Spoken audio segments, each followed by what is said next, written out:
Hey there, everybody. Welcome to Wick Live. I am Kayla Canarum alongside Dan Selke. We are back with you this week after taking last week off, and we have 2 weeks worth of huge spoilers. Dan, let's get to it. We do. We're going to talk about a lot of Game of Thrones spoilers today, for season 8. We just took last week off, and a lot happened in those 2 weeks. Of course, the week we're off. So this is going to be pretty much all spoilers all the time for anybody who doesn't want to know about what's going to happen in Game of Thrones season 8, but it's exciting stuff. I'm curious to hear what you guys think about it. Hello to everybody. Hi, Daniel. Hi, Julie. Hi, Scott. Hi, everyone. Let's just get down to it. We're gonna start with a smaller spoiler. We're gonna talk about what's gonna happen in Game of Thrones season 8, and we'll escalate it to the bigger ones. So basically, if you don't want to know anything, then keep watching, but don't listen. You know what? No, just watch it all. Okay, the mild stuff. Yep. We'll just get right into it. Kayla, how are you? I like your jacket. Thank you. Good. I like the frill a whole lot. I've been telling everyone I feel like Beyonce. I don't know why. It just feels Beyonce-ish. Anyway. Or MJ. I don't know. Sgt. Pepper's Lonely Hearts Club Band. Yes. This is what I'm getting from it. Anyway, the first we're going to stop by Iceland. Kay. So Game of Thrones season 8 filming is in full swing. They were everywhere these past 2 weeks. They seem to have really ratcheted up things from a couple of weeks back. This is fairly mild. Emilia Clarke and Kit Harington, Daenerys and Jon Snow, spotted in Iceland here, seen canoodling on a slope somewhere. Very nice. Yeah, it's very nice.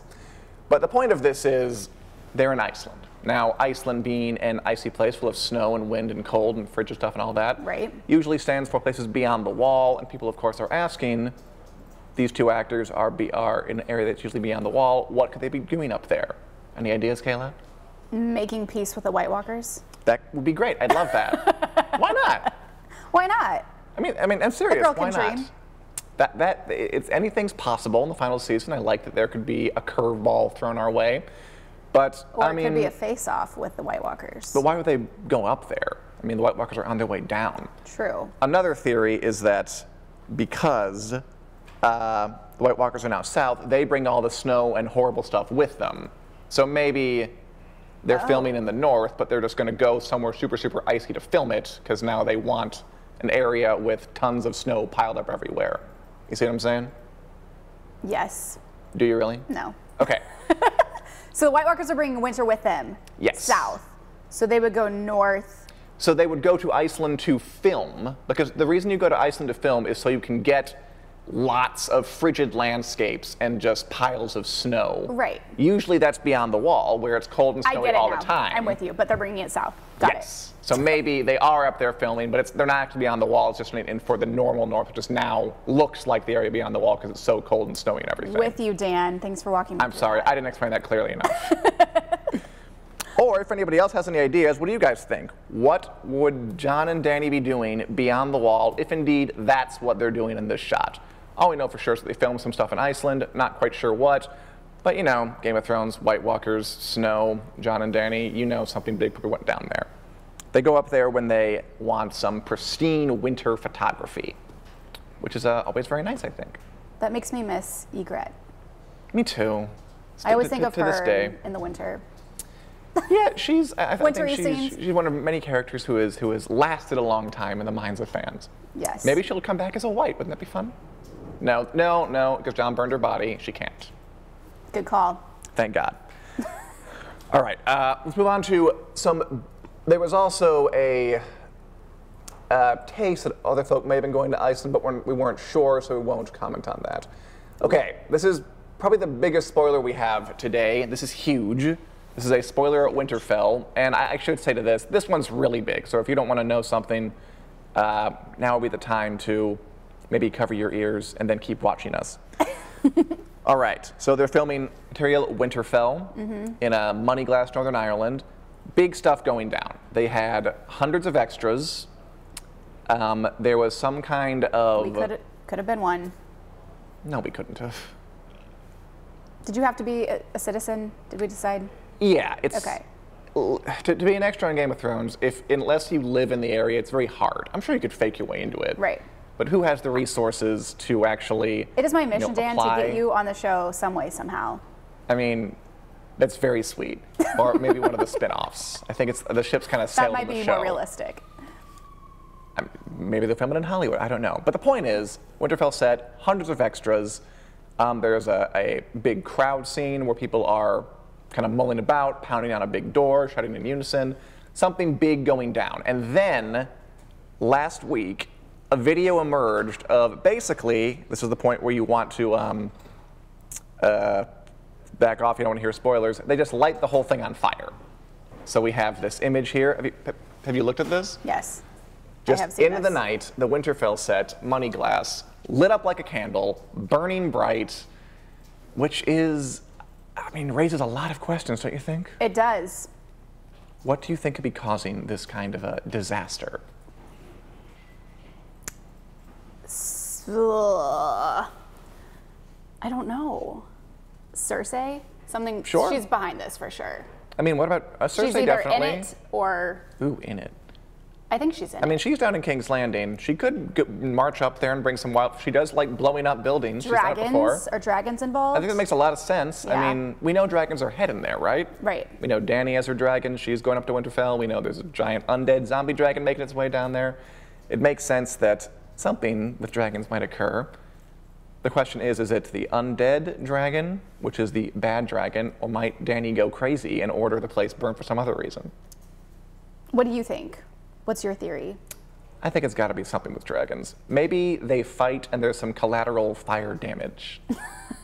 What do you guys think? Because this is big. This is important. This is something that they couldn't possibly hide. Because, you know, when you're going to burn a whole set, you can't do that, you know, inside. Right. You have to go for the big set piece. I'm sure it'll look fantastic. So many questions. What are the people saying? Linda thinks dragons. Lauren Groth thinks dragons. Dan says, hi, Kayla and Dan. Hey, Dan.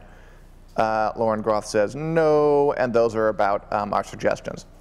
Anything more specific? I would be curious to know. I want to know what characters are in this, like what's involved. Ooh, there is one other theory. Well, you know, Sansa's there, so I'd figure she'd be somewhere around there. Jon Snow's heading there. Don't kill off Sansa. They're all heading up there. Jon, Daenerys, Sansa, they're all going to the same place. Bran should be back by then. Bran's in there. I have her ruling the North, so she can't die. What's that? That's true. I mean, they could escape. True, yes. I mean, what it looks like is there's probably going to be a battle of some kind there. I think involving the White Walkers, but I can't be sure. They're going to lose, obviously, because if you win, your castle doesn't burn down. Great observation. So I'm thinking, right? I put that together myself. So I'm thinking they lose and have to maybe retreat. I mean, it'll be, you know, a 6-episode season. We'll have to have an up and down or a down and up, peaks and valleys. So maybe there will be a tragic moment, but hopefully they'll get past it. I'm sure somebody will die in this. And I'm looking forward to seeing it because who doesn't like a big action scene with a big fiery fireball? Where do you think this takes place in the early? Early? Yeah, because I mean that's where things are converging, right? Mm-hmm. The White Walkers are through the wall. They're marching down to Winterfell. That's the next thing in their path. So I think this will take place a little earlier. I don't know, but that's my guess. And then we'll move on to perhaps other spoilers we have coming in a minute. I'm going to read this out really quick because this is pretty big. I mean, Winterfell, that's an iconic Game of Thrones location. Winterfell, I know. It stood in one form or another for 7 seasons. It was kind of battered about for seasons 2 and 3, but this is big. More dragons talk. Sis Sai thinks it's dragons. Julie Davis thinks it's dragons. Oh, okay. One other thing I want to bring up. Christine Scotty Gropo thinks they could be burning the dead, which is a theory that maybe they trick the White Walkers into going inside Winterfell and then light it up when they're inside. Interesting. That could be fun, right? Yeah. Roast them alive. Yeah. Clever, smart. Use the dragons then. So there's lots of possibilities. And I'm curious to find out, but we won't know for a good long while.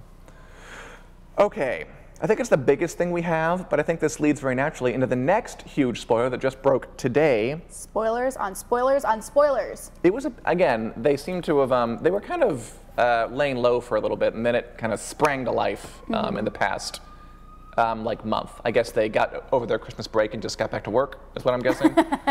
Hit the ground running. You know, that's what happens. Because these past 2 weeks have been nothing but intense filming sessions. All right, going down to Dubrovnik, Croatia, which has stood in for King's Landing in, you know, I think almost every season of the show, since season 2. Lovely area, very beautiful, Croatia, and a great boon to their tourism industry. Game of Thrones going there. Yep. And okay, the stuff that's going here, not Huge quite as tourism bombastic. spot now. Lauren Gross says, the picture of Winterfell makes me so sad. And it does, it makes me sad too, Lauren, because it's a place we've come to like, come to appreciate, come to, get attached to over 7 years. And it'll be hard to watch it burn for whatever reason. But it is made of stone. Doesn't mean that it's going to be totally gone. Well, that's true, right? Yes, very true. I mean, I don't think stone doesn't melt unless it's not a wooden castle. So maybe there's hope for it. But yeah, good point. It'll be tough to watch. It'd still be juicy though. I'm looking forward to it.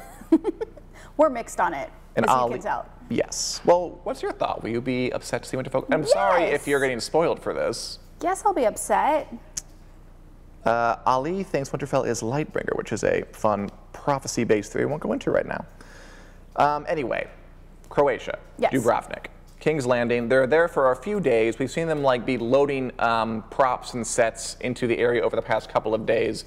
We weren't sure what they were going to do there. King's Landing is the realm of Cersei, the Mountain, Qyburn, the Lannister camp, basically.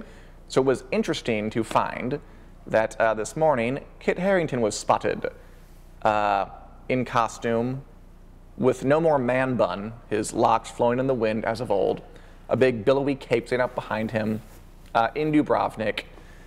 I forget where it was filming. It's like an old medieval fort that was built there in the 15th century. Cool. Here he is, looking pretty, what would you call it?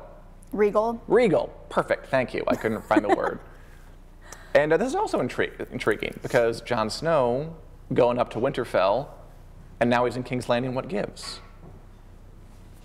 I don't know. This I think almost throws me more than Winterfell being on fire. Do you have any theories or concoctions? Taking over King's Landing, booting Cersei. I mean, we didn't see Cersei around. We did see the Mountain is in town. He posted a picture of himself with a giant bib that just said Dubrovnik on it, eating in a restaurant. Making peace, taking over. I have a theory. Okay, yes, go. Okay. I think that maybe they go up to Winterfell, they fight the White Walkers, they lose, obviously, the whole place burns, then they retreat down to King's Landing for the latter part of the season. And that's when they all have to join forces against the White Walkers. Dan. How good. That's it. I think it very well could be it. I think that makes sense, but what else do you guys think? I'd be curious to hear what you guys think. Why do you think Jon is in King's Landing in Season 8? We know he just left. We know that's not where the real enemy is, but he does seem to have made his way down there for whatever reason. And for more of this, more videos, pictures, feel free to go to winteriscoming.net where we have a whole stock of them waiting for you. We do. I mean, there were a lot. The photogs are on it in the past couple of weeks.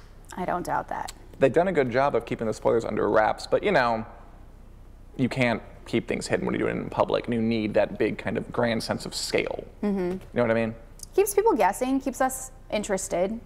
Yeah, I mean, I'm perfectly happy with it. I'm glad that we're getting something substantial. I mean, I guess the worst case scenario would be, if you're so concerned with spoilers that you actually avoid filming in open areas just so you can hide things. I mean, that's not good.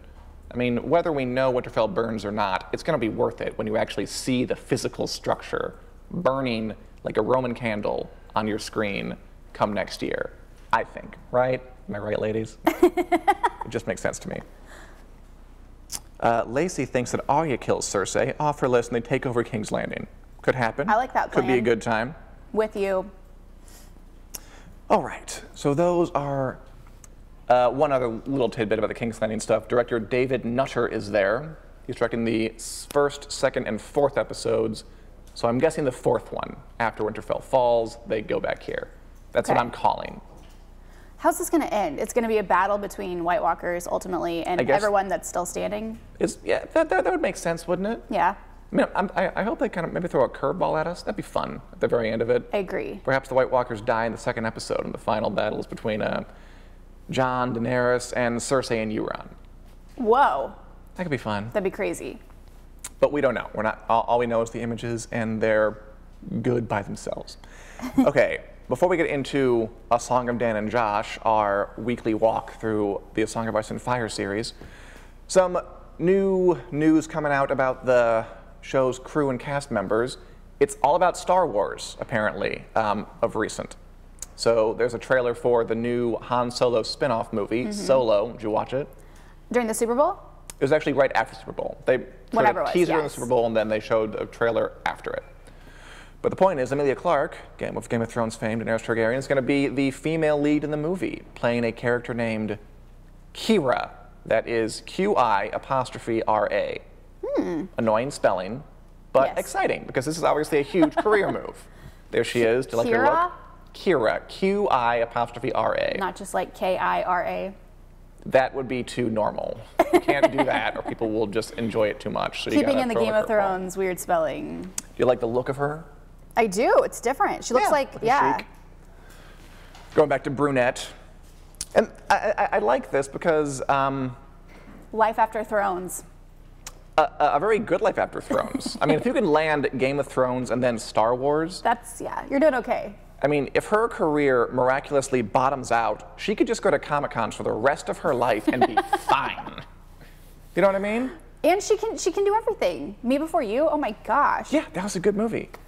I've never cried so hard in a movie. It'd be exciting, wouldn't it, to actually see some of these people make it in a real way as like a movie star after the show is over. And I think some of them have a real chance. She's well on her way, yeah. Like out of everyone, she's probably doing the most at this point. Most. Yeah. I mean, I know that Maisie Williams has some movies coming up, Sophie Turner coming up, Kit Harington had his own show on HBO. But yeah, you're right. If anyone becomes a movie star, I got my money on Emilia Clarke. With you, Dan. We'll see where that goes. And then the Star Wars Game of Thrones news kept going when it was announced that showrunners David Benioff... How'd we get so lucky? Well, are we lucky? That's the question, I think. Oh. Where the showrunners David Benioff and Dan Weiss, it was announced that after Game of Thrones is over, they are going to helm a series of Star Wars movies. That is, may I remind you, in addition to the Star Wars movies that are already in production, like episodes 7, 8, 9, Ryan Johnson's, another guy with a dumb spelling name, he spells it R-I-A-N. Doesn't make any sense. He's making a separate series of movies, and we have these solo movies going on with like Solo and Rogue One.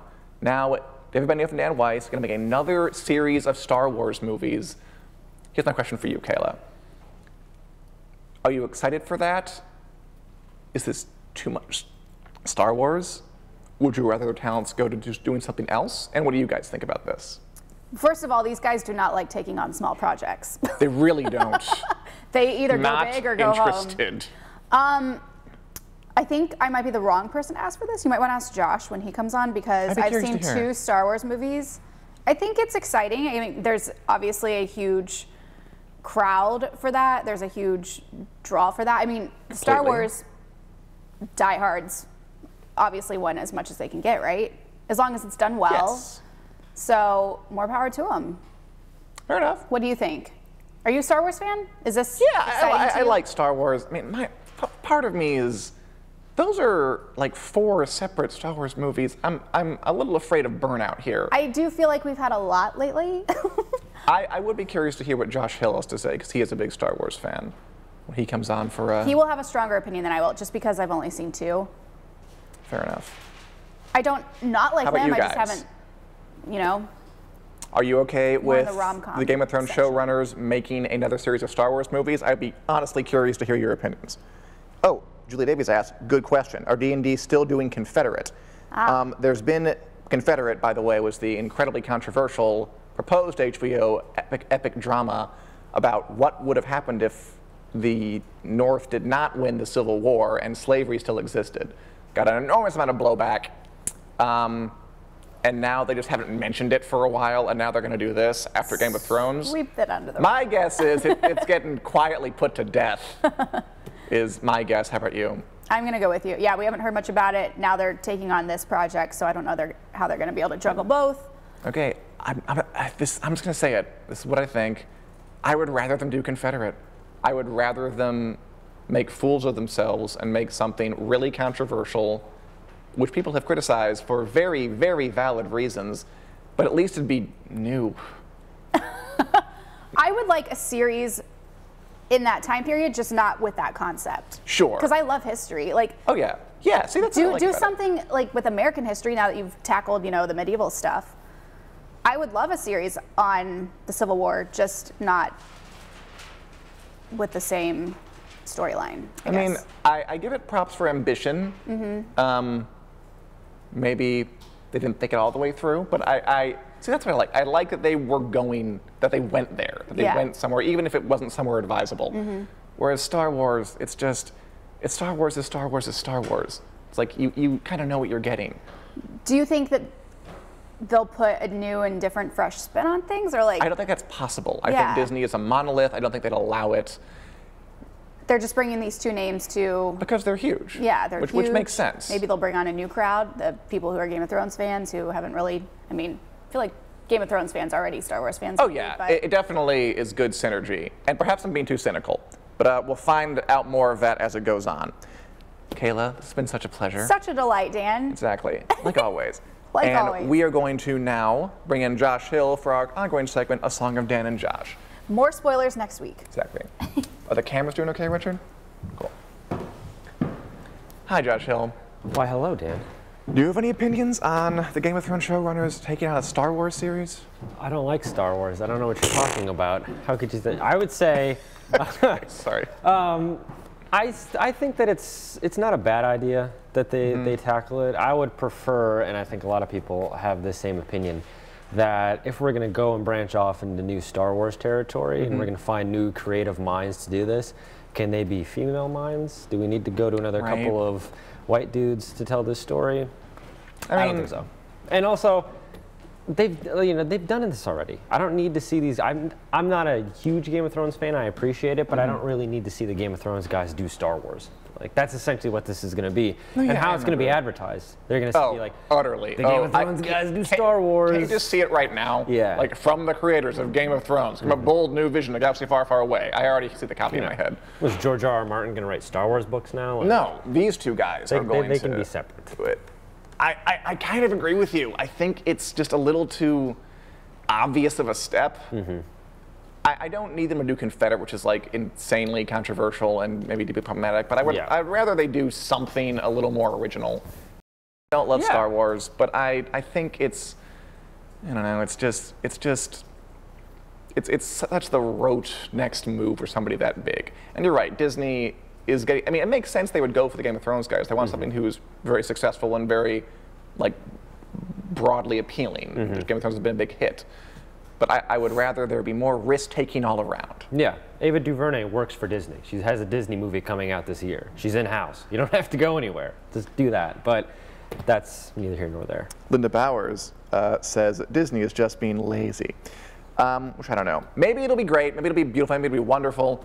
Maybe it'll be incredibly controversial on the back of that one too. But we'll see how that goes later on down the line. But the reason you're here, Josh, is so we can talk about A Song of Ice and Fire. You and I read through the books a couple chapters at a time every week. I've read all the books multiple times, seen the show. You've seen the show, but have never read the books. And we're here to just read through the chapters, talk about our insights and our experiences. And this week, we read two. We read a Jon Snow chapter, Jon 4. Thank God I wrote that down because I forgot. Jon 4. And then the next Ned Stark chapter.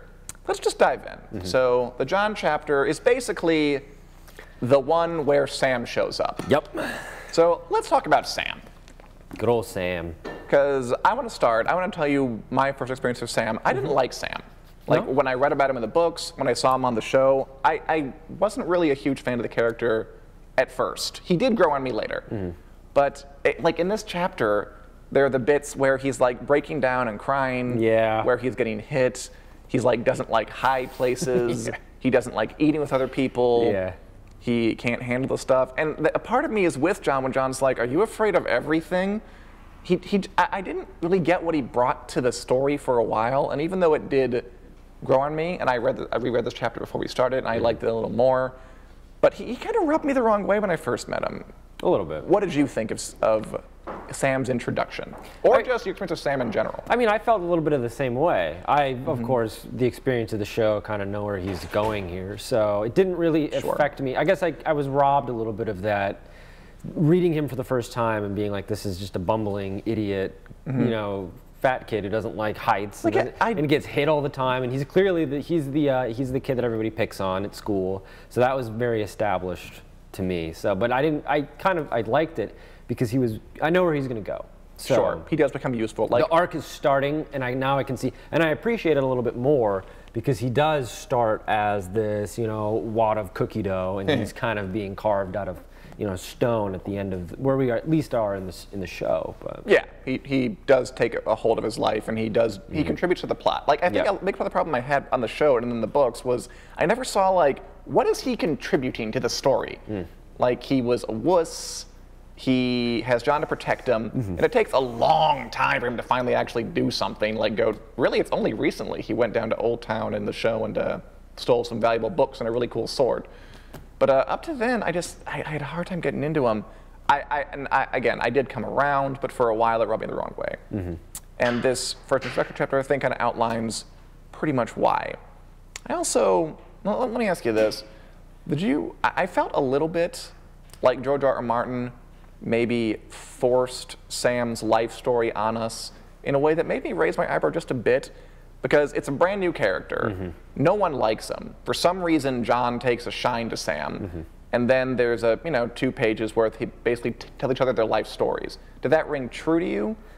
A little bit. We'd kind of had established up to this point that George R.R. Martin likes to kind of slip in information, and he's not big on exposition for the sake of exposition. He's it was here though. It was here, that's why it was like, here's Sam's life. Yeah, I cocked an eyebrow a little bit because I was like, this is different. He usually likes to slip it in there, and this was a little bit more on the nose. And it was also it felt very forceful in that this is going to be an important character. This is an important character. Jon has no reason to like him at all, and he takes a shine to him.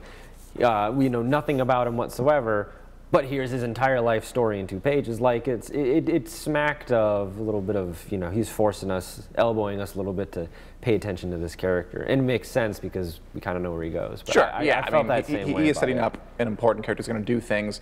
I mean, let's give him the benefit of the doubt and say that there is a reason Jon takes a shine to him. I think you can read it into that. Like, there's this one line toward the end of it. By the way, Lacey hated him even when he's introduced in the show. Oh. And Lauren is shocked by the Sam hate. I am sorry, Lauren. I did come around to Sam. I really did. But initial introductions here. Like, I love Sam. And I like Jon and Sam. Their friendship, the budding friendship. I did kind of like that in this chapter because they go together well. It's just Sam does come off a little forced at the beginning. And that's not so much Sam's fault as it is maybe George R.R. Martin in the way that he wrote him. So it's not a Sam thing. It's more of a George R.R. Martin at the beginning, I didn't love him, but I did end up liking him, Lauren. So all the Sam lovers out there, that's for that. There's this line toward the end when Jon kind of brings Sam in to the fold of the group, and he's talking about his family, and says that Robb and Bran and Rickon were his father's sons. He had loved them still, yet Jon knew that he had never truly been one of them. Catelyn Stark had seen to that. Castle Black was his life now, and his brothers were Sam and Grenn, and Halder and Pip, and the other castouts who wore the black of the Night's Watch. There's this metaphorical thing of, it's not about Jon liking Sam, it's about he had this family, he's trying to make a new family for himself. Yeah. And he was always the outcast, he was the bastard among the royal family, so it makes sense he'd be drawn to another outcast, this fat guy who can't fight, which is a huge deal in medieval, a medieval-esque world. Like, I like that bit where he's like, I'm a coward. People are like, why would you say that? It's a terrible, stupid thing to say. Because, I mean, much more than now, the idea of, like, a person who doesn't like fighting, isn't good at it, and is, like, openly vulnerable and weak, like, that's not really approved of now in men. But especially in a culture where everything revolves around war, and everything revolves around, it's the strong survive in a very real way. That's just a suicidal, stupid thing to say. So I like that they were all gobsmacked by that. But I like the idea that it's not so much forced that Jon is taking a shine to Sam, that he's trying to make a new family and he's finding different people to do it with. So the motivation, I get it. Yeah, I think you can read it like that, or you can read it the other way. One final thing about Sam is, some readers think, and I like this idea, that if there's any character in the series who is an author's self-insert, it's probably Sam. I can see that, yeah. Because here we have, like, a guy who's bookish and you know, who doesn't like to fight, who's bigger guy, and just is kind of shy and just is more comfortable with his books and reading and writing than he is with other pursuits, which has been George R. R. Martin's a fantasy writer. He loves to create worlds with his books. And yeah, I can see that too. Yeah. I wish I hadn't seen Sam on the show, because now I just want to read the book and picture George R. R. Martin's head on Sam's body. Just the old man head, but he's got the young body, the young fat body, and that's, you know, I'm going to picture that from now on. So there you go. Fair enough. George R. R. Martin is Sam. I hadn't considered that before, but yeah, that adds up. So like, just I'm not sure, that could explain also why he's pushing Sam a little bit. It's true, yeah. Like, you know, I don't think this story has like the Gary Stu, Mary Stu problem where the kind of author kind of inserts himself in there and makes them just.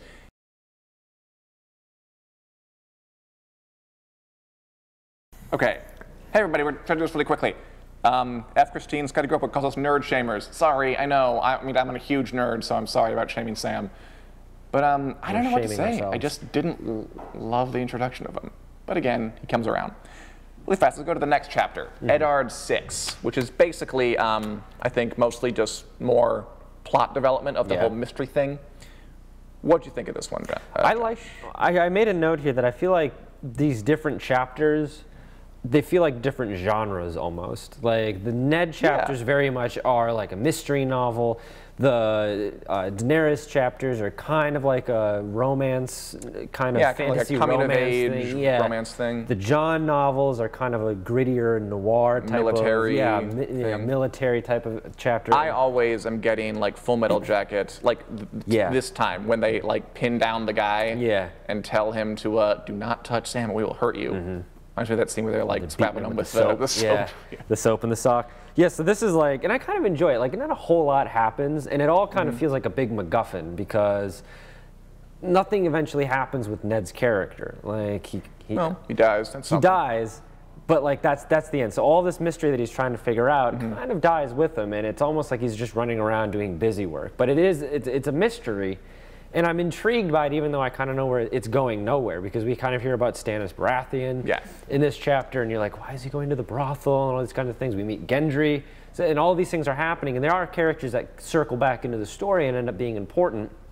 But Ned and Ned's role in this, it's almost like he's just like the conductor who's directing us, like, remember this, remember this, remember this, and oops, I lost my head in whatever chapter book that he loses his head in. So, but I enjoy it because it's not a whole lot happens, but it's intriguing. It's intriguing enough to keep my attention. Yeah, I completely see where you're coming from.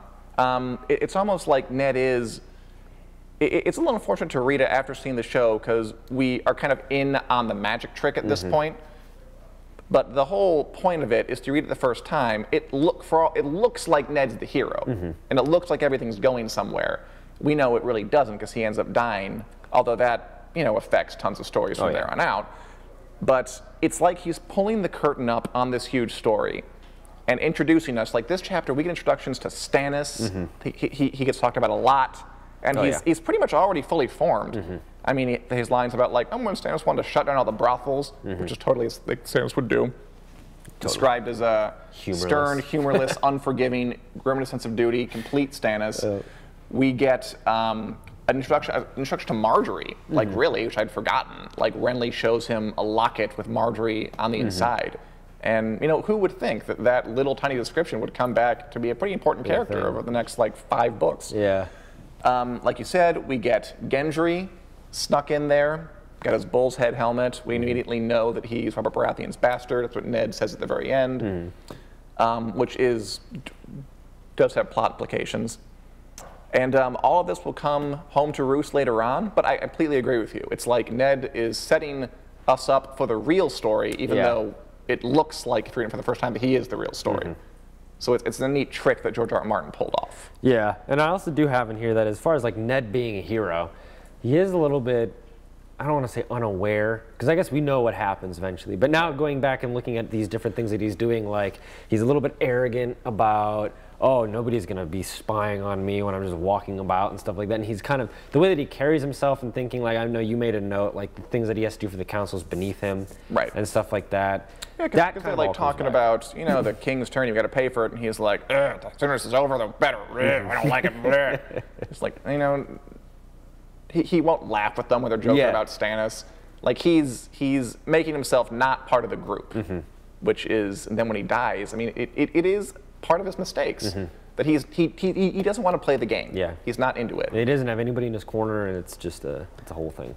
And that is at once what makes him a hero, because these games aren't very pleasant, and you kind of do want to rise above them, but also what gets him killed. Yeah. So that's the subversion that George R. R. Martin is going for.